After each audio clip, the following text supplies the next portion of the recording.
Welcome back guys, Kidnans TV, back again with another video. So ito pala guys ay guide sa mga mag DIY, no, o kaya sa mga DIYers. Patungkol naman ito sa rough wool guys na skim coat yung gagamitin na powder. So ang gamit ko dito na skim coat guys ay Mundo DBS skim coat. Tapos ayan guys, no, bago tayo mag-apply ng first coat ay linisan muna natin ng mga yung mga litaw na buhangin, tatanggalin natin yon. So i-strip lang natin yun guys. Tapos saka natin applyan ng skim coat para hindi kayo magkakaproblema guys kung skim coat yung gagamitin nyo, walang puputok o kaya matutuklap kahit pa sa outdoor. So panoorin nyo ito guys hanggang dulo. So ang tubig pala na ihalo dyan sa skim coat guys ay nasa 7 liters to 8 liters yung 20 kg. So tansyahin nyo na lang yung guys, kayo na lang yung mag-divide sa halimbawa kalahating bag ay kalahatiin nyo din yung 8 liters. So nasa 4 liters na tubig yung ihalo. So kung 1/4 na bag na skim coat guys ay 2 liters na tubig. So i-divide nyo lang guys para hindi hindi siya malabnaw, hindi rin malapot yung timplada nyo. Tapos huwag nyo kakapalan yung skim coat guys, nasa 1 mm to 2 mm lang yan, tapos pilihain pa yan.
So dito guys ay mag-second coat na tayo. So bago tayo mag-second coat diyan guys ay tatanggalin din natin yung mga diyan guys, yung mga nagbubbles para walang sabit yung pag-apply natin ng second coat guys. Tapos hanggang second coat lang yung skim coat guys. Hindi na yan ginagawang tatlo kasi malakas na sa skim coat yung tatlo, tapos makapal na din.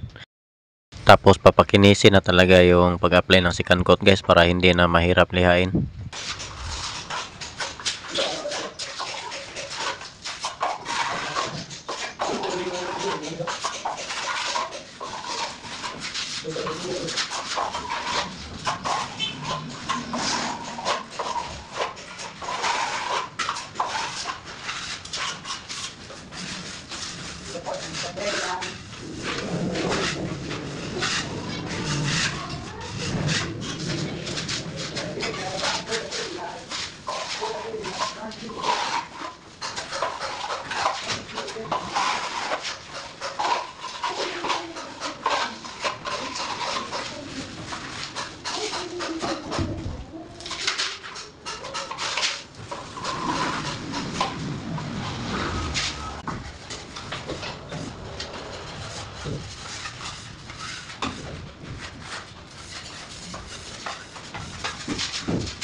So pagkatapos nyan guys, kinabukasan ay kunting liha na lang ng number 120 yan dahil pinakinis ko na yan. Tapos ayan guys, magtitimpla tayo dyan ng liquid tile primer o kaya yung solvent based primer. So yan yung dapat na gagamitin kapag powder skim coat yung gagamitin nyo guys, para hindi kayo magkakaproblema o kaya hindi kayo ma-discourage kapag skim coat yung gamit nyo. Dahil matibay talaga yung primer na yan guys, kahit pa sa outdoor, kahit natatamaan niya ng ulan at saka init. So yan yung dapat na gamitin na primer talaga sa mga powder na skim coat guys. So yung iba kasi pumapalag dyan guys, no, kasi flat latex lang daw yung primer sa skim coat. So nasa kanila na yan guys, kasi dalawa lang kasi yan, matibay at saka hindi matibay. So nasa sa inyo na yan kung alin yung pipiliin nyo. So sa mga mag DIY, yan yung tip ko sa inyo guys para walang problema.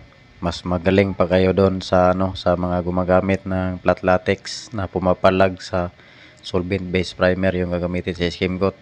Kasi may mga nagsasabi nga maluluto na yung skim coat yan guys, dahil solvent based tapos water based daw yung skim coat. So hindi nila naintindihan yun guys, no, halatang hindi nila nasubukan kung ano yung resulta. Tapos tungkol naman sa pang top coat yan guys, ay may mga nagtatanong kung pwede ba daw yung water base. So pwede guys, basta tuyo na yung primer. So magandang i-top coat yan yung mga elastomeric paint, yung sun and rain, yung mga rain or shine, yung mga ready mix na kulay na guys. Sa kakagandahan yan guys, kasi pwede kayong mag-haspi dyan, yung mga acrylic color yung gagamitin nyo, kaya yung mga oil base pwede kayong mag-haspi dyan, tapos ipit ng sanding sealer, tapos top coat. Kung acrylic color naman yung ihahaspi guys, ay pagkatapos mahaspi ng acrylic color ay acrylic emulsion yung i-top coat. Pwede rin yan guys, yung solvent based top coat din, gaya ng liquid tile semi-gloss or liquid tile gloss or acrylic gloss or acrylic semi-gloss. So napakatibay din, maganda rin sa outdoor yan guys, solvent based top coat. Or sa A+ guys, meron din silang solvent based top coat na mga ready mix colors na guys, no, may mga kulay na yung mga solvent base nila. Yung Acme Lux yung pangalan ng ano nila guys, yung solvent base nila sa A+. So i-check pala natin yung wall na naka-primer ng liquid tile guys, no. So skim coat yan, tapos liquid tile primer yung ginamit. So ayan guys, sobrang tigas, yung slide lang yung kuko. At ginamitan ko rin ng masking tape na crocodile guys, no, para masubukan natin kung may sasama or matutuklap pa. So hindi talaga yan matutuklap at saka walang sasama dyan guys. So crocodile lang masking tape yan. So yan yung masking tape na madikit talaga. So sinubukan natin kung may, ayan, idiin pa natin ang gusto guys, idikit talaga natin ang gusto. Tapos tatanggalin natin ang pabigla kung may matutuklap or sasama ba. So ganyan katibay yung liquid tile primer guys, no, o kaya yung mga solvent based primer kapag naka-skim coat yung wrap na wall. Yan, iba't ibang parte ng wall yung dititesting natin guys, para malaman natin kung may sasama ba talaga o kaya matutuklap. Yung iba guys, dinidikit nila yung masking tape sa pantalon para mawala yung adhesion, pero yung sa akin pure talaga yan guys. At ayan guys, nung nilagnot dalaibot na natin yung masking tape ay wala talagang sumama o natuklap. So dito guys, ititesting natin ang tubig. So ayan guys, no, para lang siyang ano guys, yung dahon ng gabi. Hindi talaga makapenetrate yung tubig yan guys, o kaya mga moist, kaya safe yung skim coat.